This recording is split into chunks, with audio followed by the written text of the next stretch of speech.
So do you want higher quality leads and clients?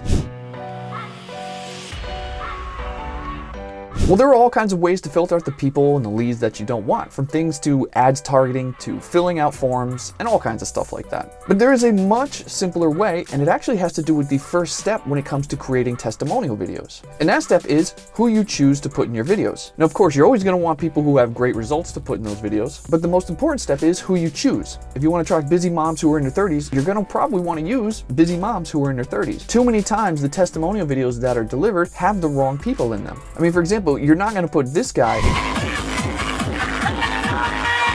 in a testimonial video when you're trying to attract seniors, right? But it happens all the time. And another thing to keep in mind that is just as important is the personality of the person who is in the video. If you throw someone in the video who is boring and dry, Bueller, there's a much higher chance that you're going to attract boring and dry people. So always remember, the people that you choose to put in your testimonial videos can play a huge role on delivering you the right types of leads and the right types of clients.